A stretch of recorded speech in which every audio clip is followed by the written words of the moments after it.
हमारे बुलंद आवाज़ में आप सभी का स्वागत है हमारे channel Jyoti Singh exam study पर।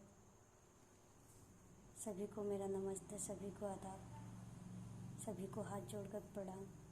प्यारे दोस्तों, देखिए हम आप लोगों को हिंदी में एक मुखड़ा है बहुत ही प्रसिद्ध कबीरदास जी के जीवन परिचय के बारे में बताएंगे। चलिए चलते हैं कबीरदास जी के जीवन परिचय के बारे में, जानते हैं क्या है। दोस्तों देखिए, कबीरदास जी का जीवन परिचय।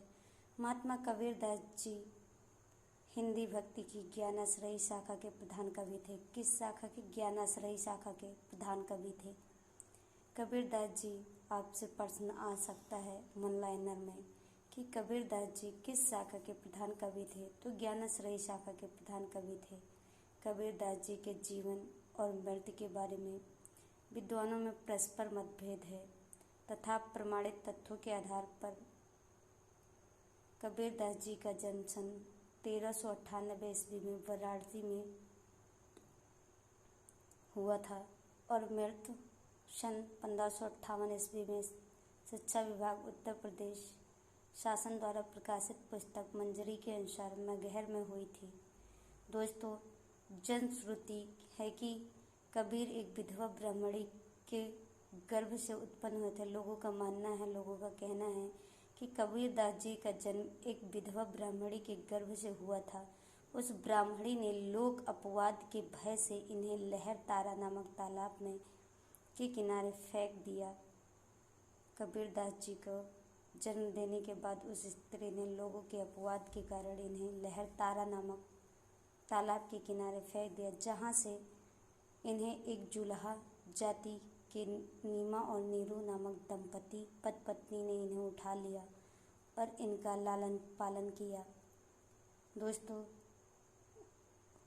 बड़े होने पर कबीर ने भी जुल्हे का भी कार्य किया, धंधा किया, अपनाया। मतलब जुल्हा मतलब होता है कपड़ा बुनने वाला। जुल्हे का धंधा करते हुए कबीर के हृदय में ज्ञान प्राप्ति करने की इच्छा बलवती हुई। इसीलिए उन्होंने कबीरदास जी के गुरु का क्या नाम है, वन लाइनर क्वेश्चन में आ सकता है, रामानंद जी को अपना गुरु बना लिया। तो कबीरदास जी के गुरु का नाम है रामानंद जी, जिन्हें कबीरदास जी ने अपना गुरु बना लिया। तथा कबीरदास जी के दो संतानें हुई, एक पुत्र और एक पुत्री। रामानंद जी को अपना गुरु बनाया। कबीर का विवाह लोई नामक महिला से हुआ। कबीरदास जी की पत्नी का क्या नाम है, ऐसा भी आ सकता है, तो लोई है। कबीरदास जी की पति का क्या नाम है? लोई है। और लोई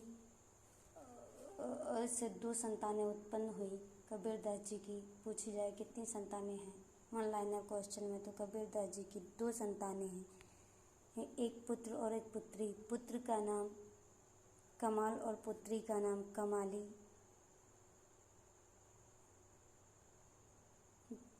भी थी। अपने अंतिम दिनों में कबीर मगहर में आकर रहने लगे थे। लोगों ने बताया कि जो काशी में मरता है स्वर्ग मिलता है और जो मगहर में मरता है उसे नरक में जाता है। स्वाभिमानी और साधक कबीर को यह बात अच्छी न लगी।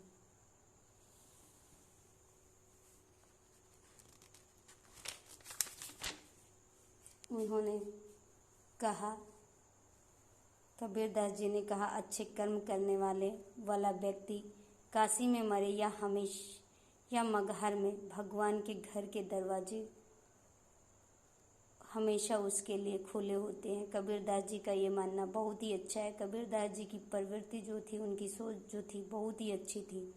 हर व्यक्ति को कबीरदास जी का अनुसरण करना चाहिए, फॉलो करना चाहिए और ऐसे बनना चाहिए।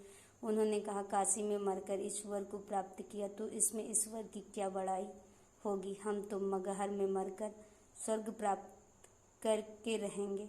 कबीरदास जी बहुमुखी प्रतिभा लेकर अवतरित हुए थे। वे अक्कड़ व्यक्तित्व से युक्त लापरवाह और मस्त मौला फकीर थे। वे मुसलमान होने पर मुसलमान नहीं थे और जन्म से हिंदू होते हुए भी विरक्त थे और विरक्त होते हुए वे गृहस्थ थे। दोस्तों, आपको अगर मेरी वीडियो फास्ट लगे तो इसे रोक कर आराम से लिख लेना ये नोट्स आपके काम आएंगे। मैंने इस नोट्स को हैंड रिटन लिखा है आप लोगों के लिए। कबीर ने नागपंथी अवधूतों, मुल्लाओं और पंडितों को उनके बाह्य आडंबर के लिए फटकारा। उन्होंने हिंदू मुसलमान दोनों को एक ही दृष्टि से देखा और परखा और उनके सहयोग में के जीने का पाठ पढ़ाया। उनके व्यक्तित्व और विचारों से प्रभावित होकर उनके सैकड़ों अनुयायी बन गए। उनके नाम पर देश में कबीर मठ और कबीर पंथ स्थापित हो गए, जो आज भी केवल बनारस में ही नहीं बल्कि सर्वत्र दिखाई देते हैं। रचनाएं कबीरदास जी जो थे दोस्तों, वो अनपढ़ थे। यह उनके इस कथन से स्पष्ट हो जाता है। मस कागज छुओ नहीं, कलम गही नहीं हाथ। कबीरदास जी कहते हैं कि मैंने कागज को छुआ नहीं और कलम को हाथ में नहीं पकड़ा। कबीरदास जी ने जिनको उपदेश दिया, जो उनके अनुयायी थे, जो उनके शिष्य थे, उनकी कबीरदास जी की मृत्यु के पश्चात उनके शिष्यों ने बीजक नामक से संग्रह कर लिया। बीजक के 3 भाग हैं।